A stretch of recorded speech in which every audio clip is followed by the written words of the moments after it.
I do that, but in my watch beeps. Yeah. Whenever I get a notification, and just the whole first time. I hate how mine. You have notifications from Instagram, Messenger. Is that me? Yeah. Is it? Sorry, I'm trying to. I turn all those things off. My watch, I'll be sitting on the bike cycling, and then my gun watch will go move. Okay. Well, because of the. It's not connected to the cycle thing. Have you done the Zwift? I only knew. Yeah. I don't use it though. I use a different one, different program. Why not? You don't like the racing? Yeah, I use a program called Trainer Road, which is sort of more structured training. Yeah. So I've got all like my athletes on it. Like I've got a couple of national level young kids coming up in the tries, and I've got Dino Ferris, and those guys will use it. Yeah. Dino Ferris started using it. I was telling him for probably a good 18 months, you've got to get a stationary power trainer and get on Trainer Road. Yeah. And then the squad over in the US, the Baker guys, I think it is, they got the full training guy, ex-South African cyclist guy, trains them all hard. There was one Red Bull story about him training on Trainer Road, and Dino's rung me up. He goes, "You're right, I've got to get it." So the next day he had it. Best advertisement ever. Yeah. So. You're straight onto it. Yeah. Wouldn't it have been great if you had that stuff like back in the day? Well, back in the 90s, I started hooked up with a exercise science guy. Started doing everything like a bit more scientifically. Yeah. I remember one race in WA. So in WA, the sand's really soft, and the race was multiple legs. So you'd do like a 20-minute ski race, and then a 20-minute swim race, and then a 20-minute running race, and a 20-minute board race. Was at the Uncle Toby's? Yeah. So the Ironman thing. But in between, you want to recover a little bit. So you get a 10 or 15-minute break between, and it was too choppy and hot to go out and swim. It's too soft on the sand to go for a run, so people just sat around, and so you get lactic acid build up from the race, and it's just pulling your muscles, so you've got to get that out of your system when you start the next one. So I was the first guy to rock up with a stationary bike in the recovery tent on the beach, and I was sitting on the bike cycling in between, just easy, and that just sort of gets the blood, keeps the heart going, gets the blood pumping around the body, and I won the race. So I fast forward, I don't know, 15 odd years, and I go down to like a Kellogg's event. So, I've been retired for years, and we go down there, they invite us down, and then in the recovery tents, all these bikes set up. Yeah. And I just giggle to myself, Sports science catches up over time if they were ahead of the curve. Yeah. How do you reckon those blokes would have gone today? Oh, mate, there's great athletes. The sport, they're all good athletes. Shannon Eckstein's just retired. Great athlete.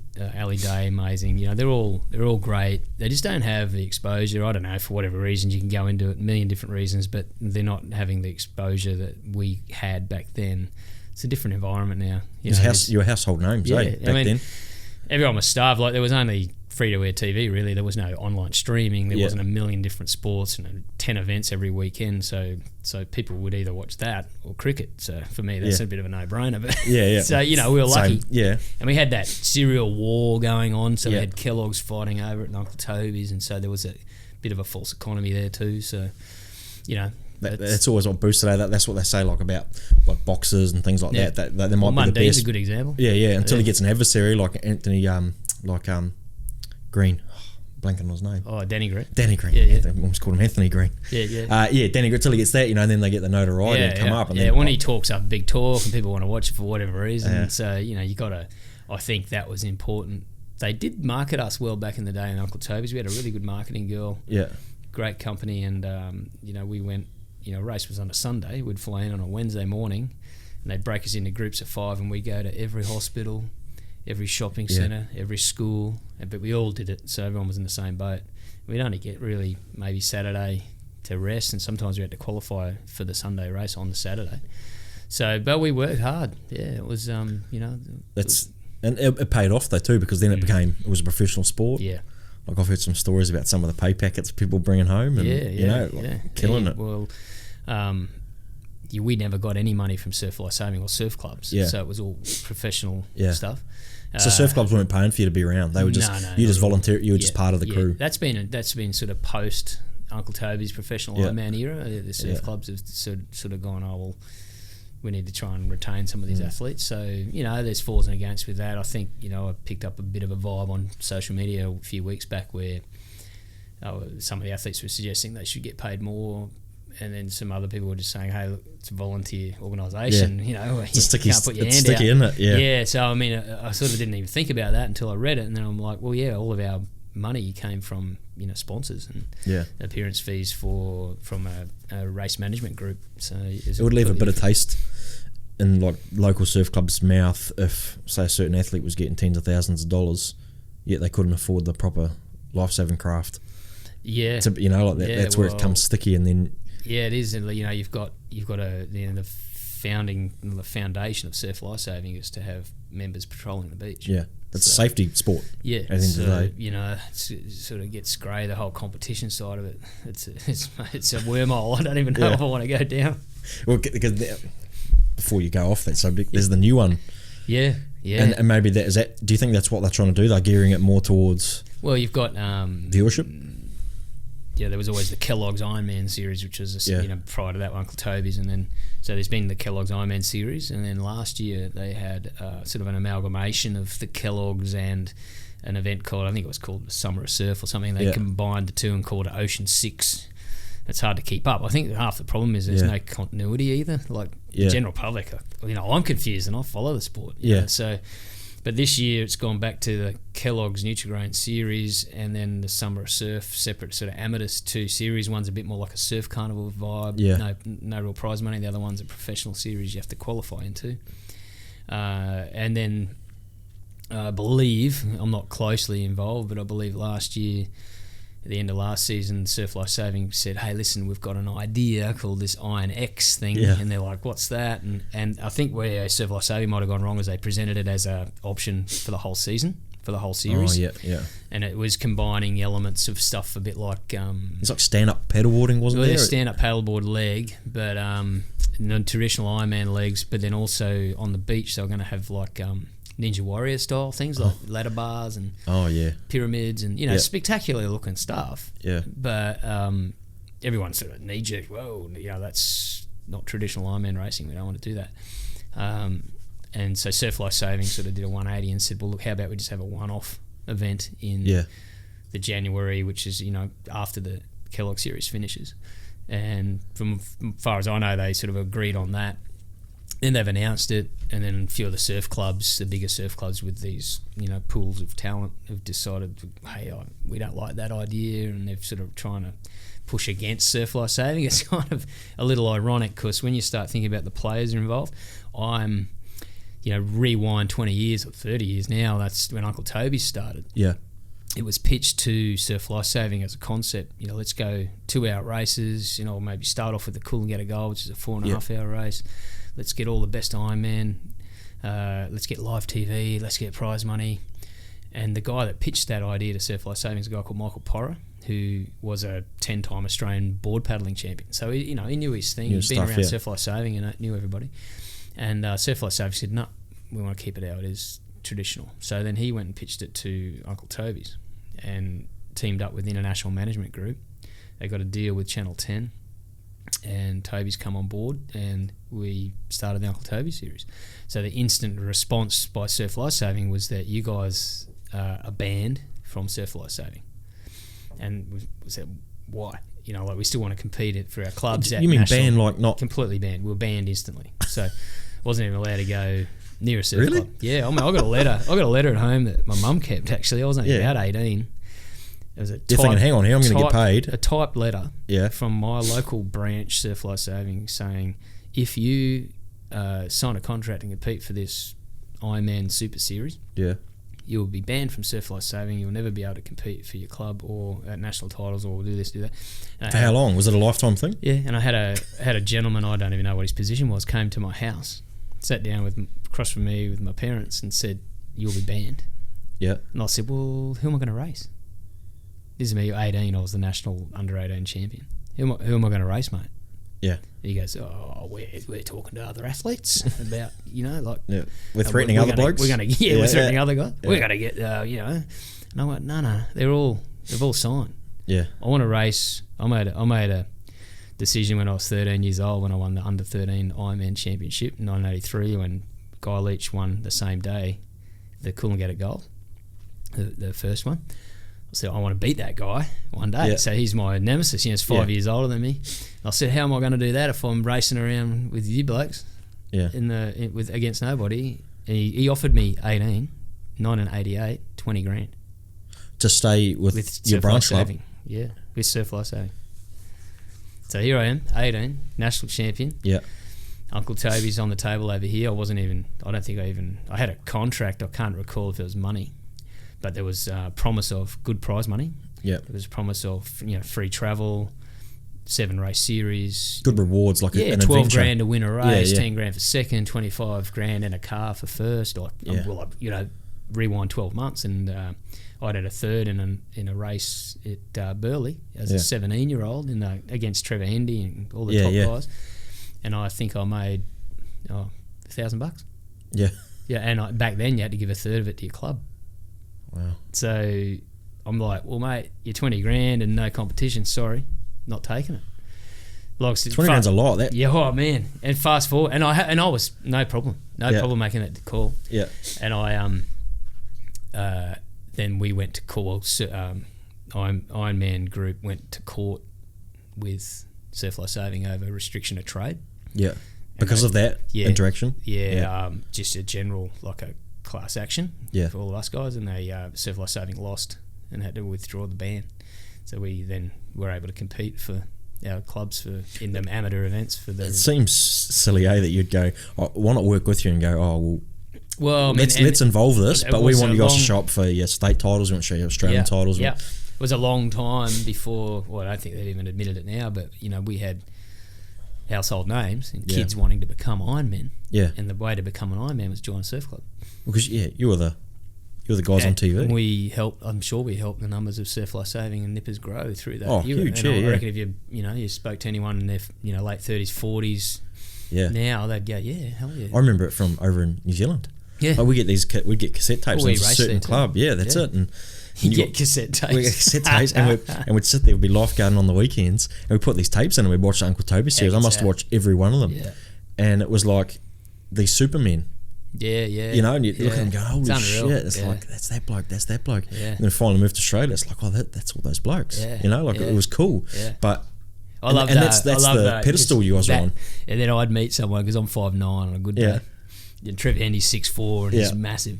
Adonis man. And you meet Trevor and you're like, he lives up to the thing. And people meet me and they go, hi. Yeah. You going? I go, well, don't worry.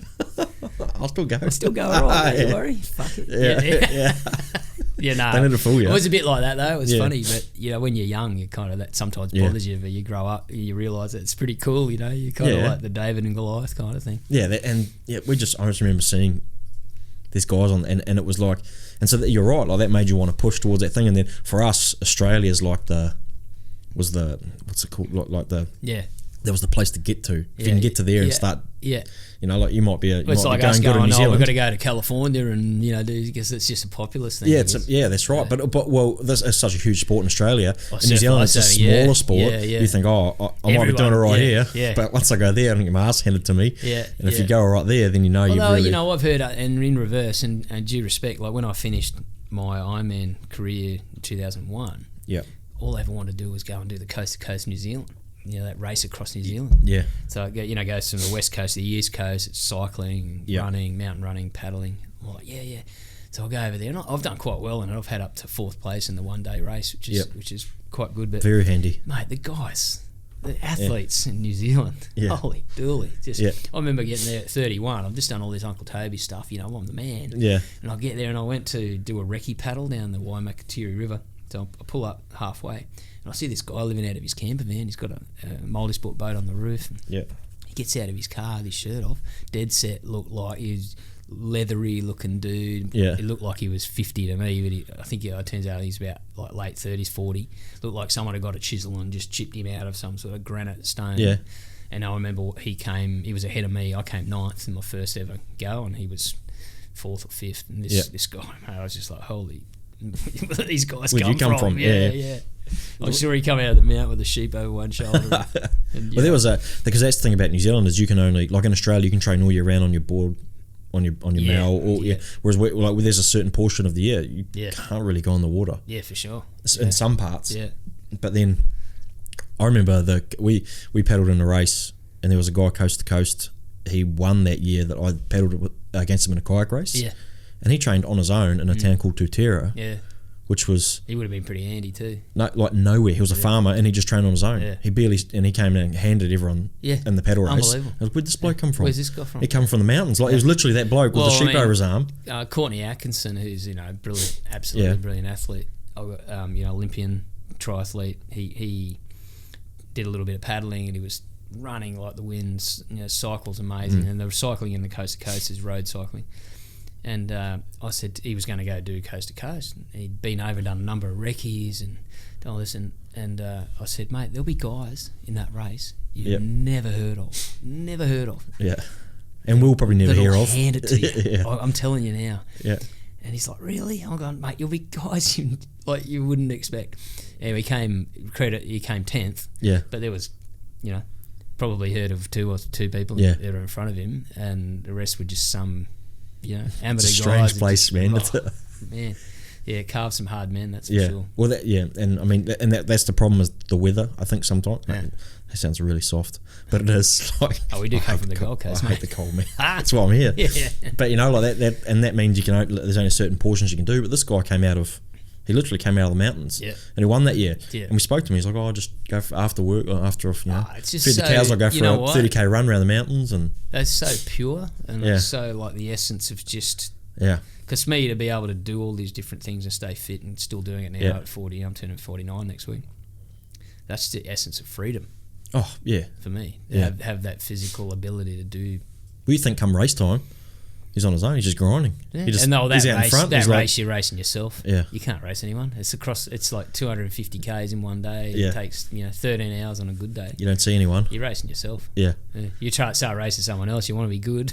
So that when you made the transition from surf lifesaving to like the multi-sport side of things, you'd done a few, like before you quit sort of doing the surf scene, you'd done a few multi-sport races or triathlons. Yeah. So what made you quit surf? It was just... Well, actually, if you rewind the subject we were on about, that INX, Michael Porra, ironically, fast forward 30 years, Surf Lifesaving have actually consulted with Michael Porra about how to get Ironman racing back on the track, and they've developed INX. So this is his little... Yes, but he's got form, but hasn't now he? he's in with Surf Lifesaving, whereas he was on the other side of the fence before. Yeah. And clubs themselves are trying to rebel against Surf Lifesaving, so it's kind of like this parallel universe. It's backwards now, isn't it? But the interesting thing was that Michael Porra, in the interim between Uncle Toby's finishing up and now, started a little thing called Nitro Circus.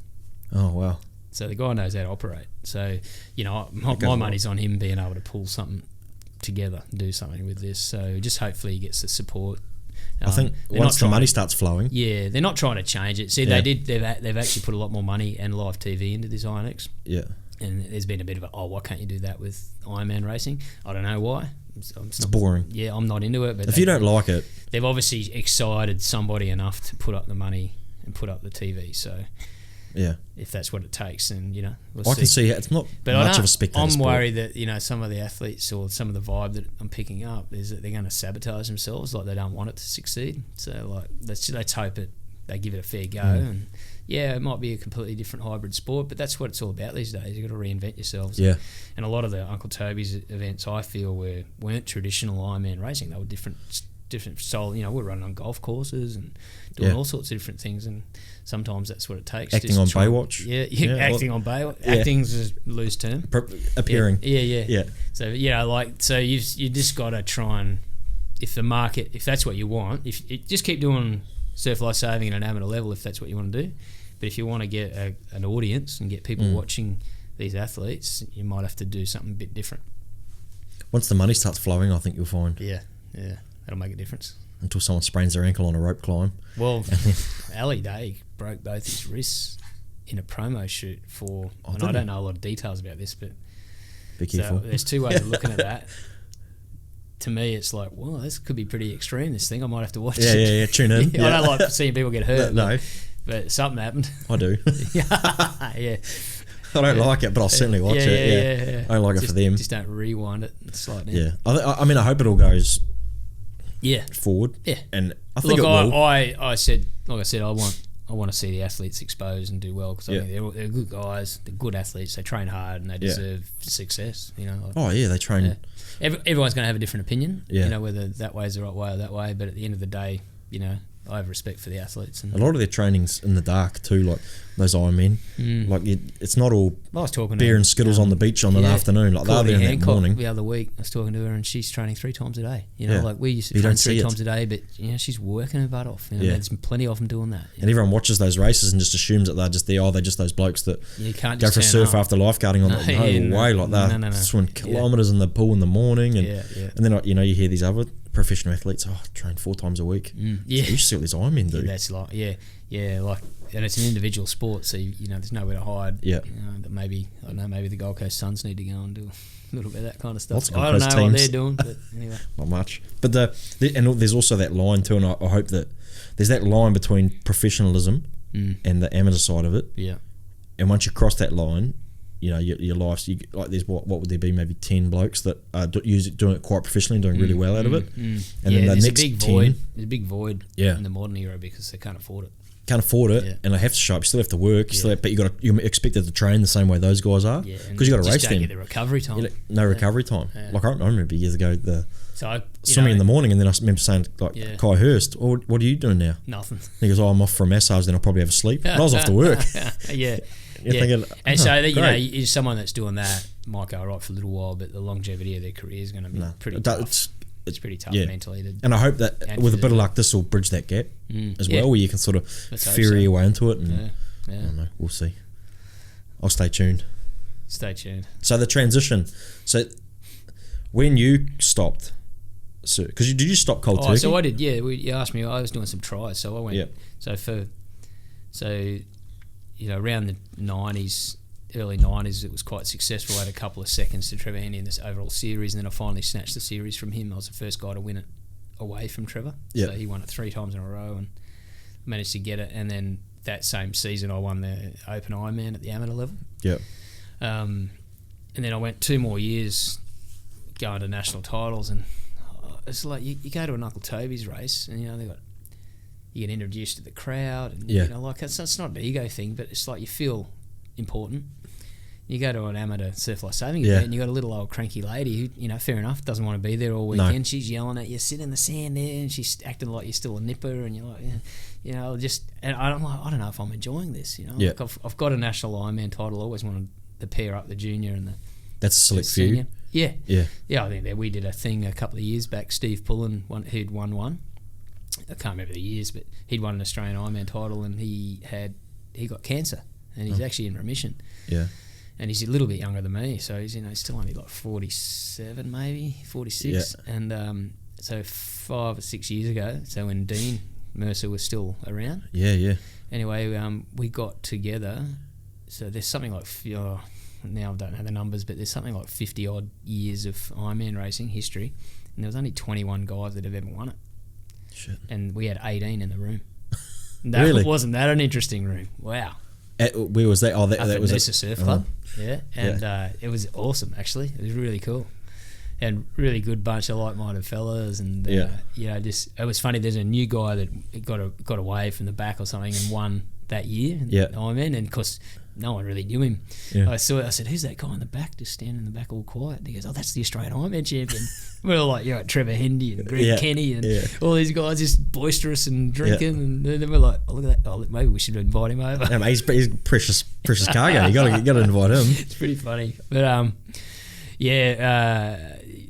so it's rarefied. 21 guys that have ever been an Australian Ironman champion. So I did it, and then a couple of years later, I'm not really enjoying this. I'm intrigued a little. I like riding my bike. I do a bit of cross training. I might go and do some amateur age group triathlons. So I went to Mooloolaba. So our series had finished in February, and in March there'd be the national. There wasn't a triathlon every weekend like there is now. Yeah, there was the Mooloolaba Olympic distance triathlon, which was the national championship for age group.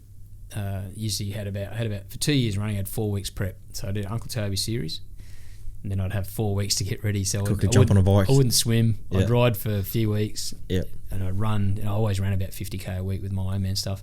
And I came 2 years in a row. I come second to two different guys. And my dad, who was my coach my whole career, goes, I'm going to do this triathlon business too. And at 55. Yeah.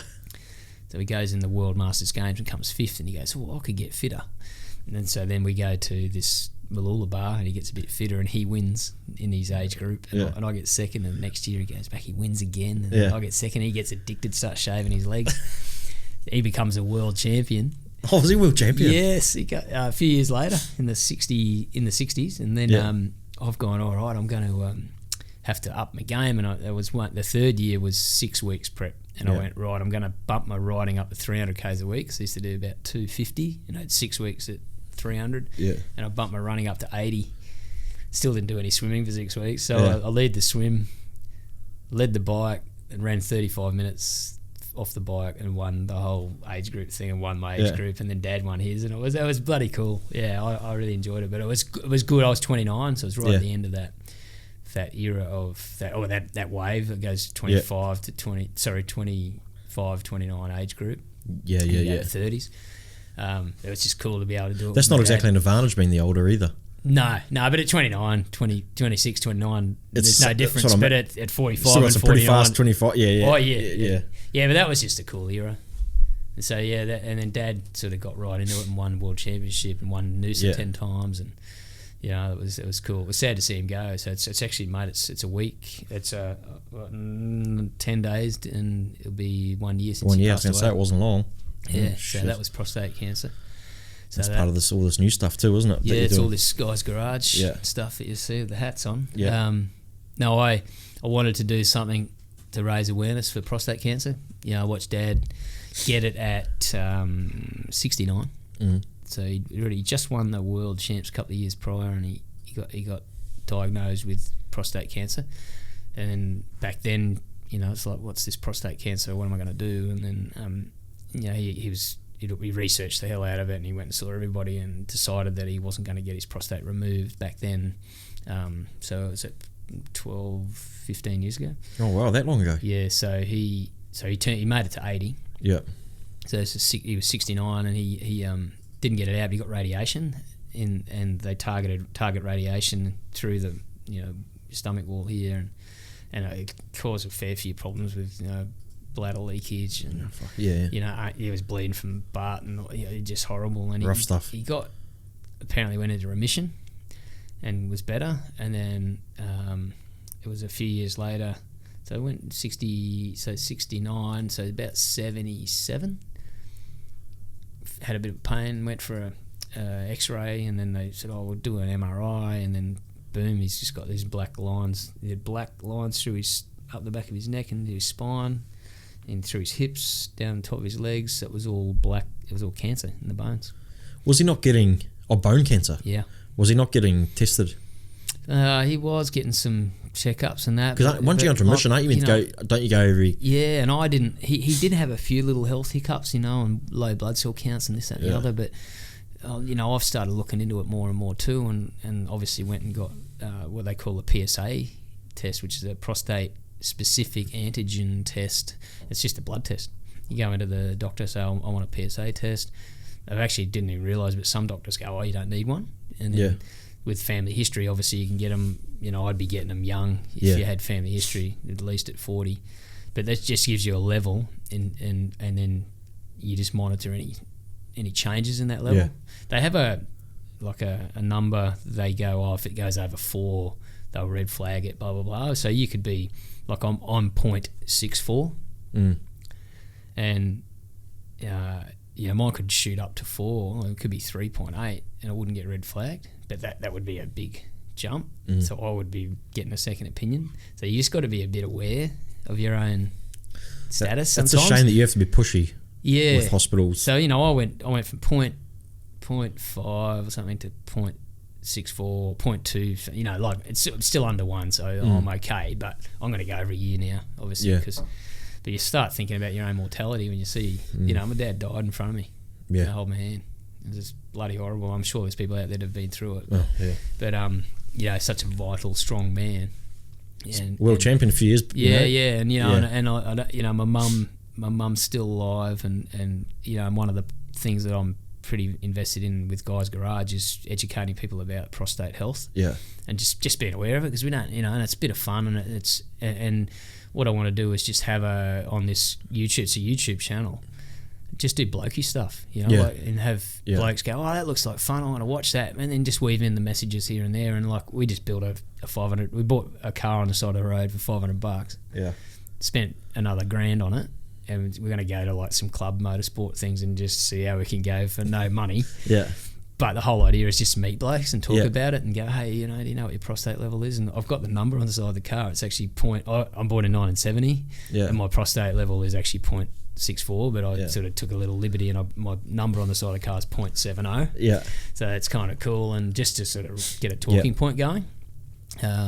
That's half the battle, is getting people to talk. And I don't want to try and solve everyone's problems, but like, the mental health with blokes these days, like I just think blokes get so busy and they don't talk about stuff. Like my one of the reasons I think my dad's health went back down, so my sister had depression and she took her own life 5 years ago.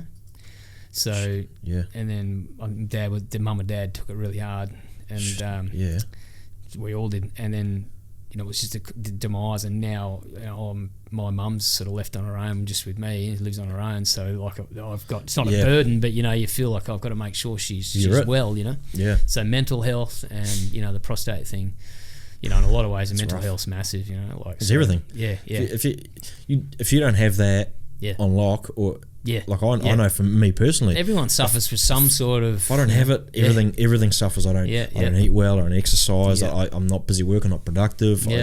My family suffer. Absolutely, and you just got to start that conversation. And there's a lot of people out there trying, and if one of my missions and dreams of Guys Garage is actually have a physical premise where we might have a big warehouse. Yeah, we have a couple of race cars or something that we're building, and have some free consultation rooms where people can come in and get help, and have some group therapy or whatever. Just have a place that blokes can come, a bit like a men's shed, Guys Garage, and come and. It's quite convenient. That's your name, isn't it? Yeah, and film, film stuff, and sort of, just sort of start that conversation. So I'm excited about it. It's a good project.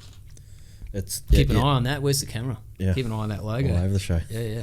It is. And I think there's a bit of a stigma with that prostate cancer too, because people used to think, it's the get it tested, the finger in the butt. Yeah. No, I don't want to go into that. No, but now you get the test. It's just a blood test. So if there's a spike, there's other things. They got to go exploring. Well, they do. Well, not necessarily. They can do MRIs now. Yeah. They have done biopsies, but now they've got the MRIs are pretty good, and they all different sorts of technology. But there's more educated people on that subject than me. I'm just trying to get that first line. Create awareness and send them to the people that know what they're talking about. Absolutely. And I've hooked up with a charity foundation called It's a Bloke Thing. Yeah. So those guys raise money to fund research and fund awareness campaigns, and it started up in Toowoomba. A guy called John Wagner who had it and decided there was no education or didn't understand, so he started this foundation, and became a foundation, but just started doing this big luncheons every year to try and raise money. Yep. And came across my radar last year. Dad was sick, and a couple of guys at my surf club said, "Oh, you should come to this prostate luncheon up at Toowoomba." And I said, "I can't get away from work." Anyway, they start sending me videos of the luncheon. They've gone, "Oh look, they had a surprise celebrity come, and it's Keith Urban." I'm like, what the hell? So they're pretty hooked up, and and this year I went to their luncheon on the Gold Coast. They had a Gold Coast version, and we had Daryl Braithwaite, and he was actually a really cool guy. And then I went to the Toowoomba one only a month ago, and out of the car at the front rolls bloody Ronan Keating. So they got some punch, but they put on a really good thing. We raised $2 million there at Toowoomba last month. Yeah. So there's some really good. And that's all. Is that prostate? All prostate research and awareness that goes to the Prostate Council, and they distribute it out into different projects from there. So so there I've got It's a Bloke Thing Foundation on my car, and we're supported by one of the board members of It's a Bloke Thing Gold Coast, Guy Kennedy, who's Charis Seafoods Wholesale. They've actually sponsored the vehicle. Oh yeah. So they've sponsored the car for us, and I've just finished it. My hands are all dirty. I've just been under the car, changing the suspension. Is it going to work? I don't know. I'm doing it. Yeah, I know. Yeah. I was thinking, but I've always been a mad car nut. Yeah. Yeah, since I started I was a car guy from 10 years of age. Yeah. And I'd got into the Ironman thing, and it's funny because not a lot of the clubbies are really into the cars. Some are, some aren't. I went to lucky enough to go to Celebrity Grand Prix in '96 in Melbourne, and then I did it again in '05, and in between did some professional racing and I've done raced at Bathurst and I've raced, and then wound up at Movie World doing stunt driving for 2 years, and then from that I ended up being a graded stuntman and going to Namibia and driving on Mad Max Fury Road. Mad Max. So I sort of went. How long were you there for? 6 months in Namibia. Did you see Tom Hardy? Yeah. Is he a good fella? Yeah, he is actually. He's a little bit more approachable than Charlize. Oh, was she not very friendly? I never really had a conversation with her. She didn't come across that she was really that interested in associating with the stunt guys. No. Don't know why. Grease monkeys. And we all had heads like that. I was going to say, maybe she felt self-conscious because she had shaved hair. Yeah, but we all did. So, what was that like? I don't know if when I said we should compare baldies, whether it went down that well. But I'll take it the wrong way. Yeah, but yeah, Tom Hardy was a cool guy. He was quite nice. Yeah, he'd have a conversation with you. So he got a local. There was a guy on a tricycle with an ice box on the back with all ice creams in it, and we were out in the desert one day, out in this canyon, and it was 50 odd k's away from. So I didn't think about it till later. He must have organised that guy to get a lift out there, and then he rode his tricycle down the canyon. And we had all these vehicles in the canyon. Yeah. You see them stunt in the movie. The scene in the movies when the cliff fall collapses. Yeah, I think I know that. Yeah, I know exactly what you're talking about. So we're out there, and this guy rides his bike down and just handing out ice creams. Yeah. He's paid for all the ice creams, and everyone got ice cream. And Tom Hardy organised all that, so he's pretty cool. How long were you out there for? That shoot or that whole thing? Namibia. 6 months.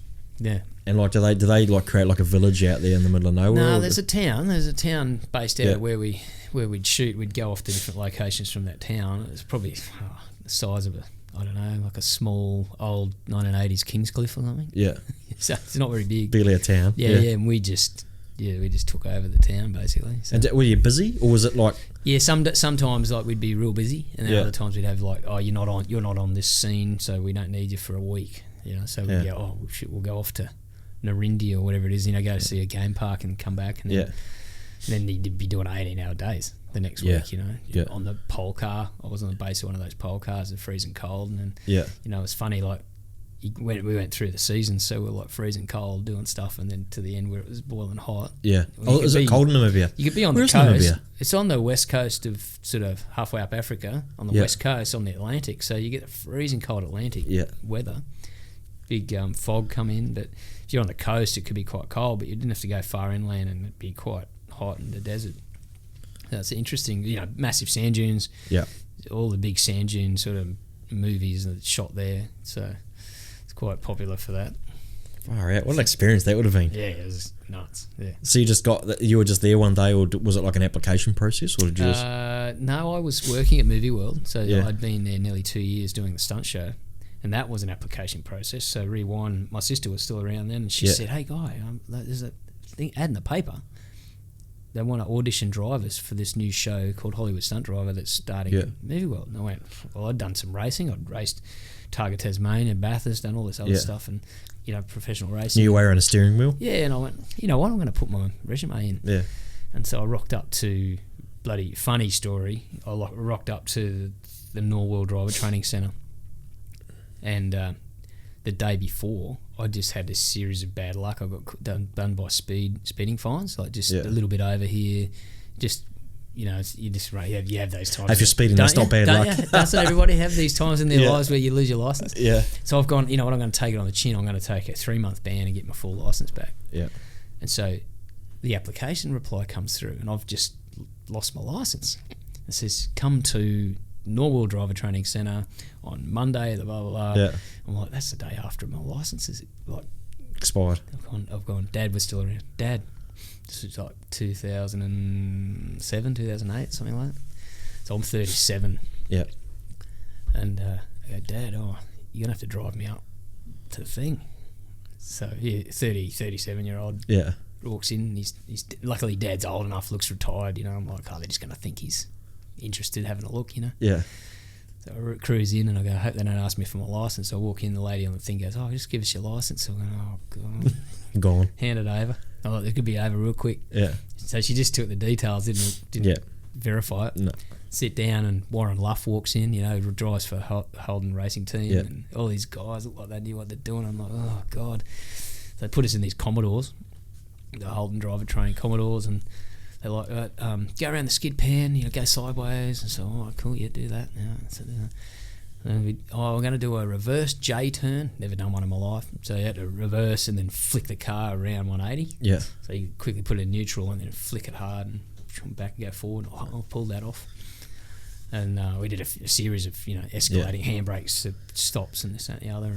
And then after lunch, they went, righto, we're going to bring you in, have lunch. We're going to get rid of 5 of you. There was 10 in the thing. Called out the names. Didn't hear my name. I'm like, I'm still alive. Yeah. Then by the afternoon, we were doing forward and reverse 360s, like just flat out handbrake 360 backwards. Yeah. So pull all that off, and they've gone, righto, we're going to call back. Out of that group of 10, 3 of us got called back and ended up being selected. Yeah. So they had 300 applicants, Australia, New Zealand, all over the place. And the process was quite long, and I think it was about a month or so later, I got a call back. We went out to Queensland Raceway and we did more stuff, and again, no license still? Got Dad to drive me out again, right? And I'm like, they're going to start thinking this is weird. You would have been, this would have been the first time you've been driving too, if you had been. Oh yeah, no practice. So I go out there and Dad's driven me out again. I'm like, they're going to think this is weird, but I'm just going to, go with it. And then, so I go through the process again and go back, and then finally, and then medical, get the medical, and then come back, and then the day they go, you're in. There's 10 of you, you made it. Congratulations. Yeah. I'm like, oh, awesome. Come up on this day, and I've gone, that's the second to last day that I'm going to get my license back.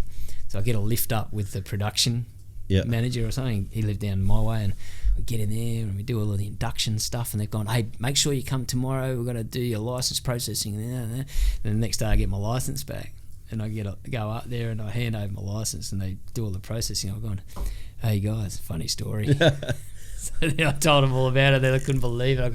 So that's why Dad was coming, and they're like, God, that's classic. So they didn't mind. Just no, I suppose that's what it is. Yeah. So the rest is history. We did lots of training, all the precision driving stuff. Learned to drive on 2 wheels. Yep. It's actually this car. So one of the things I want to do with Guy's Garage is do fun different things, and so I've set this car up at the moment all low, and we've got I've got a motor Kana thing coming up where we need low carb, and I'm going to raise it again, and then I'm going to build a ramp and try and teach myself how to 2-wheel again. I haven't 2-wheeled for 6 or 7 years. What kind of cars were you driving? Evo 10, Mitsubishi Evo 10s. So they're fairly expensive cars. They drive on 2 Anyone wheels. go right over? Yeah, I did. Oh, I put it on its side. A couple other guys put it on their roof, but I parked it on its side in a show. That was interesting. What you would have only had to work a couple hours a day? No, we worked full day because we did like appearances like during the day in the park. We'd put a suit on and we'd go out and meet people and do all that sort of stuff. So it was actually, at the end of the day, it's not as glamorous as it sounds. It's quite tedious. You do a little bit of driving, do a meet and greet, a little bit of driving, meet and greet, a little bit of driving, meet and greet. So, and the pay is pretty lousy. Theme park pay is not good. No. Yeah. When I was sitting on a plane going somewhere I was doing something, and the young guy who was about 17 in front of me goes, oh yeah, I'm on $750 a week. I'm like, that's $100 more than me. I'm like, I'm doing something wrong here. Yeah. Like you couldn't afford to do it. No. So, moved on. Was sustainable. So then the question was, then Mad Max, an audition person came through and looking for drivers because it was such a big driving event. Yeah. And we got wind of it. I went, look, I want to ensure I get in. So I went and got myself graded as a stuntman. So in Australia, you have to be competent in 5 different areas. So there's body control, water, heights, driving, something else. And anyway, I had a lot of that stuff from the different adventure things I'd done. I'd done abseiling and height stuff and obviously water stuff. So I had a lot of the elements, and I only had to do a little bit of the body control, gymnastics-y fight stuff. Yeah. Got graded just to ensure that I got a gig, and then we did driving auditions. Deck a wee bit, so I got in, and that's how I ended up to get to do the pole car stuff, because I was actually a stuntman. I wasn't just a driver. Yeah. So it's cool. It was worth the effort. Anything else on the horizon? Mate, I want to get stuck into this Guy's Garage thing. Yeah, the YouTube thing's popular at the moment. That might lead to some more.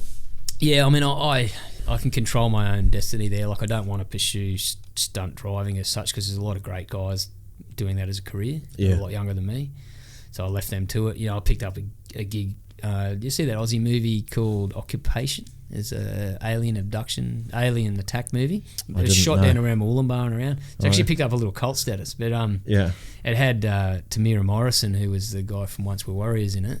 Oh yes, yeah. And I doubled him in just a little couple of scenes driving his camper van. He's carried out a camper van, so I was smashing through cane fields and dodging some aliens. I was him for. You're a touch different. No, they shaved brown you up a little bit, did my they? head, and Tamira Morrison goes, I walked over and he goes, they've put the nuggie on you? Put on the boot polish on me. Yeah. But he was good. He was a cool guy. He seems like a cool guy. Yeah. He was. He's got a bit of cult status in New Zealand. Oh, yeah. Yeah, shame to get organised and bring up the photos, but yeah, it's pretty cool. Yeah, we could have had them all set up. Put them up now and again on my social media.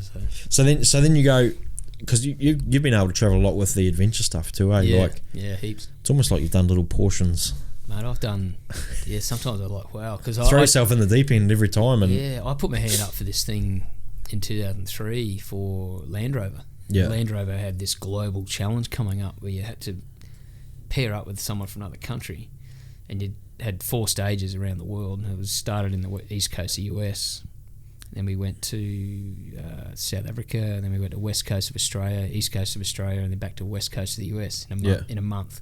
And each stage was 5 to 6 days long, and we had a different Land Rover vehicle at each stage. And you'd drive every day. You'd drive to about 6 different satellite adventures. So you'd shoot across to, you get all the GPS coordinates. Yeah. And there'd be 8 teams. You'd race to try to get to an adventure and climb up a bridge and abseil off, and then get back in your car and you race off into a kayak down a river somewhere, and you're like, it was the best fun I've had ever. I was going to say, that sounds unreal. It was unreal. If I could ever run a race like that again, so it was Land Rover, but it was adventure racing for Land Rover. Yeah, so years ago, some people might remember there was a thing called the Camel Trophy. So it was Camel Cigarettes sponsored Land Rover, and these guys are just like, it was complete. You wouldn't pull it off today. They're just bashing through virgin jungle and winching their cars, and it was like having a Camel cigarette and that. So obviously, with political correctness fucking everything up, we had to not do that anymore. So they went, we're going to do this orange Land Rover thing. We're going to be eco-friendly. We're going to do responsible forward driving, but we're going to do these adventure things as well. It's actually a better event. Yeah, admittly, today healthier event. I probably wouldn't want to do the old one. Yeah, but this thing was unreal. It was the best thing I've ever done.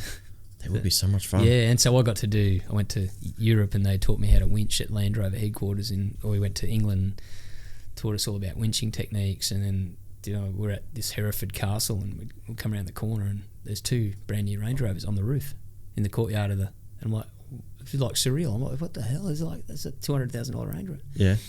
And they go, righto, and we're in these Land Rovers, Defenders. It's part of the winching course. And these gumboot wearing, they had these little chubby Englishmen. Yeah. And they're unreal, best blokes. They had these gumboots with fleecy lining. And they got their overalls and their Land Rover badges, and they're like, all right, winch it back onto its wheels then. And so like at a competition to winch it back onto our wheels, and then they were, all right, put it back on its roof. So we're like, and I'm like, what? I don't understand. And they go, well, these cars can never be registered. They were test vehicles. So, so it's okay. We just do whatever. Yeah. And I'm like, wow, this is like got some budget, this whole operation. And then that was just a pre-trial thing. And then the event, we were, all around the world. So it's just incredible. I got photos of us. They locked off downtown Broadway. Yeah. Times Square was in the background, and they did a man-made obstacle course, and 2 of us had to drive a car through the man-made obstacle course, and then turntables and articulation things for the wheels, and you switch drivers. And so was it a driving course or that was a driving race course? That particular, there was some driving, and that was a. So did you have to be fit, or was it like? Yeah, and then we get in the car and drive up state. We went all the way up nearly to the Canadian border, and be like, okay, today you got to run to the top of that mountain and get a checkpoint, run there, get there, go down there, get in the kayaks and paddle down that river. And, and then you got to go over and you do it in any order, and you try to beat the other guys there and get more points, and time it, and it was just what a crazy race. Yeah, it was crazy but fun. Oh yeah, it sounds like a blast. Yeah, it's something that probably the best adventure experience I've had, and I've had a few. So, yeah. Because Mark Webber did that other one. Yeah. Didn't he? He did. Well, Mark had the one in Tasmania, the Webber Challenge, and actually at one stage there, because Renault sponsored it through his connections, and I said to them, you should do the adventure, like you should do it like the Land Rover thing that we did. Like, you see more of Tasmania, you know, like I think it'd be more fun, you know. Yeah. Yeah, it never happened. But throw cars in there. Yeah, throw You cars. It's got to be fun. Yeah, you know how fun this is. You should put cars in there. Yeah, it'd be even more fun. He'd probably be into it. I'll show you. Yeah, I'd want to be on his team. When I was in Mark Webber Challenge in Tassie one year, I got food poisoning. So a couple of days into the adventure race, and we were the next day we were supposed to go from like Cradle Mountain over to another side of the mountain. And I was just violently ill. Like I was just throwing my guts up. I've never been so sick.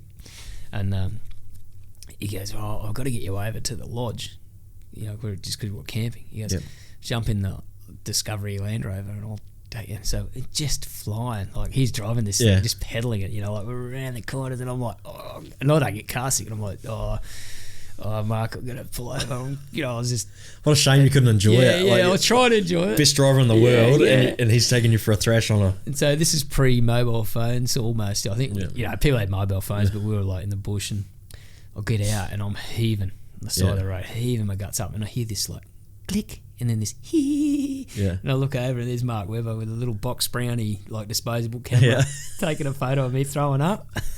Like, he was not the guy that you saw on, you know, when he's racing, he was uptight a little bit. Yeah. Very, you know, like. Well, it's a pretty intense environment he's in. He's away from that environment. Real fun guy, like a cool guy. Yeah. So it was pretty funny. He reckons he's still got it. He got it developed. He's got a photo of me throwing. I have to get a copy of it. Yeah. What a classic. He seems like a nice bloke. Like he's he's fit guy too, eh? Like he was really fit. Yeah. But he still is. You know, does that. What's that big mountain bike race in the US, the Leadville 100-mile thing? He does that every so often, and he loves it. Yeah. He got his own range of clothing. Haven't got a free shirt yet, Mark. Yeah. You think he'd do that just for the photo? Yeah. Might get it printed on a shirt. Yeah. No, he's got the Aussie Grit apparel. So that's his thing on Instagram, Aussie Grit. He's probably made for life now. We were just talking about that this morning. How amazing is it that, you know, like go right back to Brabham, who became world champion and with his own car and own engine all the way from Australia in the Formula One World Championship. Like, that's incredible when you think about it. The amount of money. But even for a Mark Webber or a Danny Ricciardo to make it from Australia to make it internationally, you know, there's some. But they would have been identified, like they would have scouts. Yeah, wouldn't they? I don't know how it works. But you'd think so. Like you think they'd have scouts. Like, this guy's got, you know. Well, I know how much it took just for, you know, I coached Dean Ferris, motocross Australian champion, triple Australian champion. He goes, I got to, you know, he came from racing in Europe to wanting to race in America. It was one of his dreams, and what he had to do. Yeah. And the contracts here in Australia that he turned his back on just to give himself a shot at racing in the States. So it's like, mate, it's tough for an Australian to make it internationally. Yeah. Not probably getting easier though. Like you think back. Well, the world's got a smaller. The world's place. getting smaller, so the you know, you got more accessibility to events, social media, or the YouTube. Motorsport in general, though, is tough. Like if you don't have the money, you know, like I'd love to have been a motorsport racer, but you know, you got to find the money to get the seat time. Yeah. To, you know, if you don't have the experience behind the wheel or on the bike or whatever at the right level, you're never going to make it. You can't, you know, no matter how much talent you got, you got to have the money. Yeah, I go to that. I've been to that in Iran go-kart. Yeah. I think I had a shot. So you're a shot. You're not far off it. I got past a bit. Yeah. But give me a bit more seat time. Bit more seat time, and I reckon I'll be in with a half sniff of a professional gig. Career. Might even be able to go those Evos. It's a little road, isn't it, from go-kart to building your own engine, putting in a Formula One car, winning the World Championship. Not that I'm saying it's not possible for Jono. I don't really want you to put a damper on it straight away. Smoko brake, V8 engine. A Smoko Formula One race. Smoko Formula One. The amount of money they've thrown around. Team. I like it. There'll be a couple. Can I be a driver? I want to see how you go down the ring first. Yeah, thanks. Yeah. The testing ground. Yeah. But I mean, I hope the guys' garage thing. Yeah, really good. Takes off. If it's something for me to sink some energy into, because I'm still grieving both my sister and my dad, and I feel better if I feel like I'm being proactive, and you know, if I can help someone else. You know, I If they didn't go in vain, the deaths didn't go in Yeah, in and vain. I mean, even I got asked to speak at the It's a Bloke Thing lunch, and I got asked to speak at various things. One of the ones that I spoke at was I made the Australian off-road triathlon team for 45-49 in 2016. Yeah. That was cool too, because I did it with my older daughter, Madison, who was in the 2024. She was 24. Yeah. And we both raced. Cool. In the team. But the team managers asked me to speak and address the larger team, and there was 150, 200 people in the team. And Dad was crook at the time, and I just said, hey guys, make sure you get your prostate. It was a classic demographic too, age group triathlon. Yeah. I said, make sure you get your prostate checked. Anyway, afterwards, this guy just came up to me randomly. He goes, I got diagnosed with cancer last week. He goes, I'm racing, but I've got to go back and start treatment. And I was like, I got a bit teary, Holy shit. So, it happens. There's 3,500 men every year in Australia die from prostate cancer. So you don't have to. That's the thing. If you keep on top of it and you get it early, there's enough technology. Is it preventable? Absolutely. Yeah. Well, it's very preventable. I think the success rates are very high in preventing it. So you just got to make sure you know about it early, because once it leaches out of that prostate, it gets into the bloodstream and goes out into, men apparently it goes straight into their bones. And once it gets out of the prostate, you're not going to probably survive it. It's tough to catch. Yeah, so just get us blood tests. It's pretty easy. So I want to get every bloody test I can now. Why not? Why wouldn't you? Yeah. You start thinking about your mortality when you get a bit older and you see your parents dying. I mean, everyone does it. And I start thinking, well, you're not invincible. But wouldn't it be, there's a fellow that I went to a paddle race 2-3 years ago. A strapping bloke, my age, fit as, fireman. And he went and did the race, come back, and then, we're not close. He just came down on our club bus. And I saw a post a few months ago now, but he between that time, in that, I was always busy with my family stuff going on. In that probably 18 months, 2 years' time, he got diagnosed with cancer, an aggressive form of cancer. I think it might have been pancreas or something, and died. Shit. Didn't get a 50. And then last time I saw him, it was like you and I. Pedal race, yeah. So that's scary. Probably you more than me, but yeah. Thanks. But it's scary, huh? I'm in no state to do any pedal race, I'll tell you that. But so, I think just the biggest thing, I've been asking questions about people and prostate and that stuff, and I think a lot of people are more scared of the answer. They joke about the finger test and that, but they're not really worried about that. They're worried about, what if they find something? But see, in the grand scheme of things, it's a very small sacrifice. I was scared as I've got to get this test done, and I'm taking too many leaks, and I'm like, and it turns out that can be fine. You can have an enlarged prostate from other reasons. Yep. And it might affect the amount of times you go to the toilet, but it doesn't mean you've got cancer. So I'm out riding my bike, taking too many leaks, and my mates are going, your dad's got it, you should get that checked. And in my brain, I'm going, I'm going to die. Do it tomorrow, maybe the next day. I finally got it done, and it was fine. Yeah. And geez, what a relief. So just do it. There's plenty of, it's so easy. That's the thing, it's so easy. But like you were speaking with before, it's a stigma about all but that mental blokes health don't stuff. go to the doctors. No. It took me months before I was at the doctor's, and I was only there with my daughter and my little girl. I had to get a flu shot, and I went, hey, family history, can you do it? And they're like, yeah. I wouldn't have gone there to do it. I should get skin cancer checked, but I haven't done that. Yeah. Couldn't make the last appointment. Still haven't done that. Us blokes have got to get off our asses and start taking care of ourselves, because you can't take care of your family, like you said. That's a big thing, because you're no use to anybody, because you're the tough guy that doesn't go to the doctor. Yeah, so you're also the tough guy that's not around. Maybe we just got to change that, it doesn't make you weak. You just got to get onto it.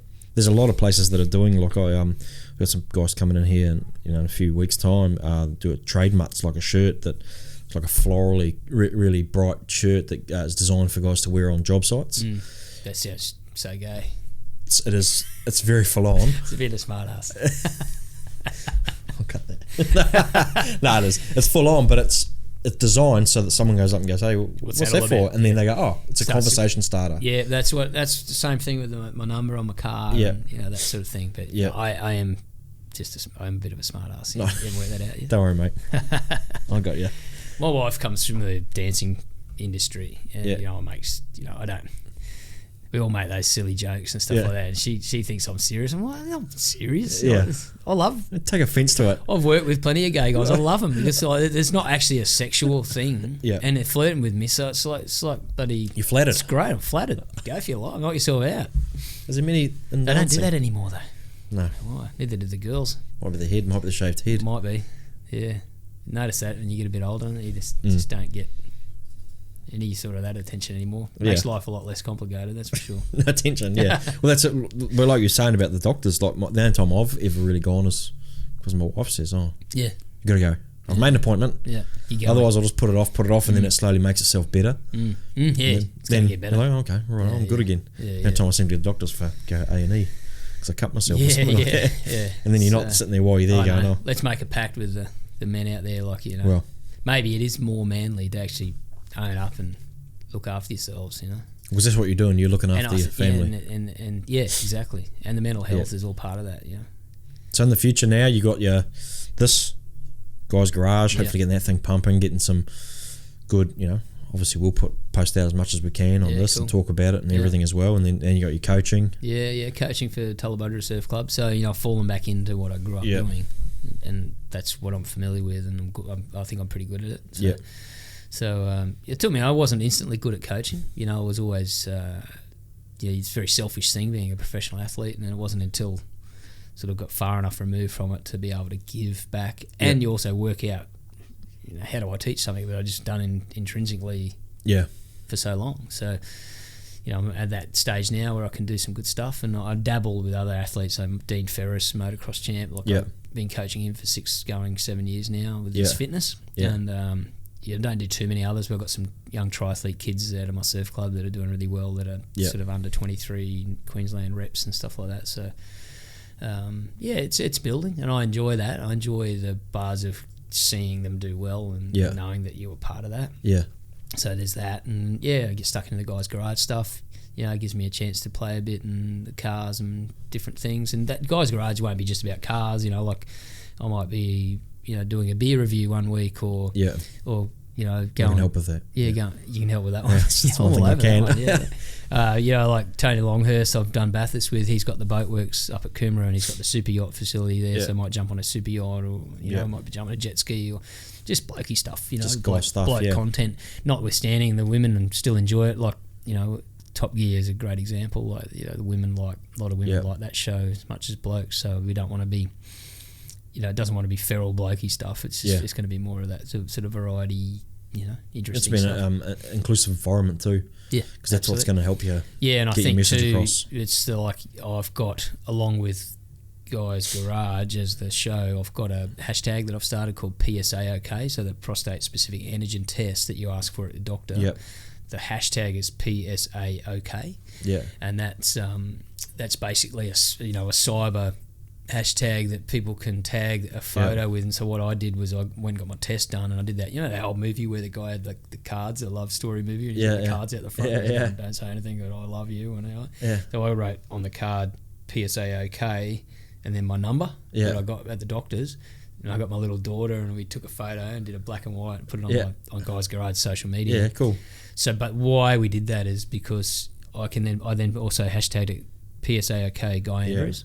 And then you can click on that hashtag, and it's just me there in that photo, and the number on the card, 0.64, so that I can go back, click on that at any time and look at it and go, okay, I did that on 23rd of June 2018, and it's 0.64.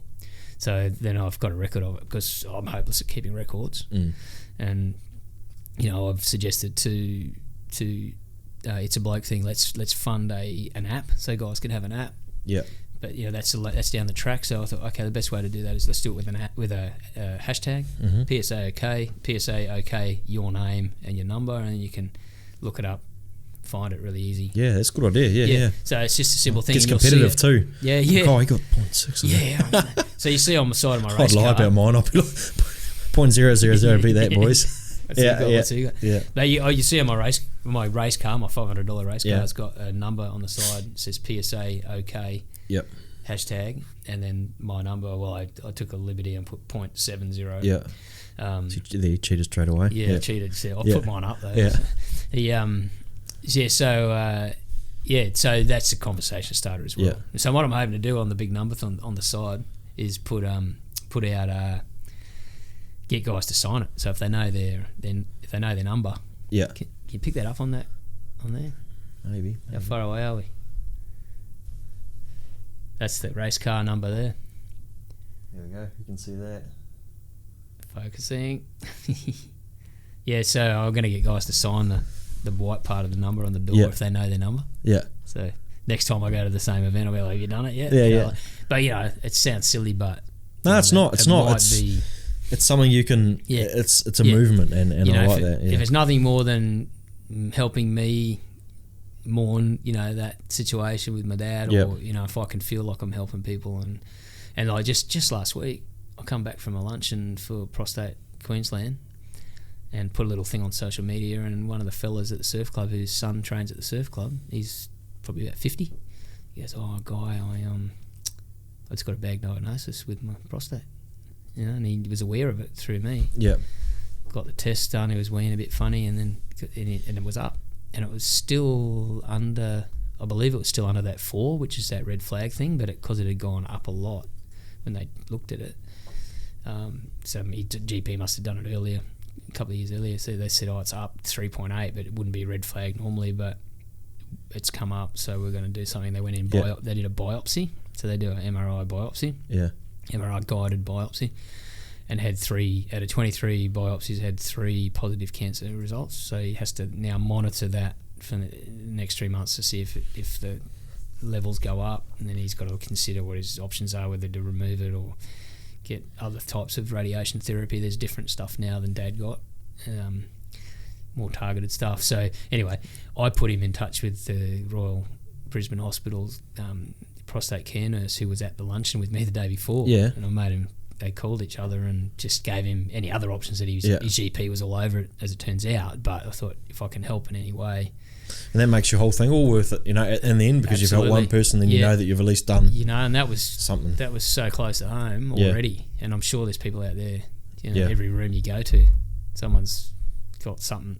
You'll see them down the beach every second day, and you'll be able to feel a bit of pride in that. Yeah, so it's a good thing. Yeah. Nice. Yeah. Awesome, man. Well, thanks for coming in. I appreciate it. Pleasure. And all the best with this and anything we can do to help. And I'll be there straight away. Too easy, mate. Ready to help. I have to get you out in the car.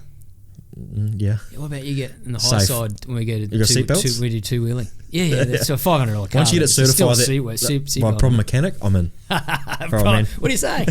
You know what I'm saying. Thanks, mate. All right, mate. Cheers.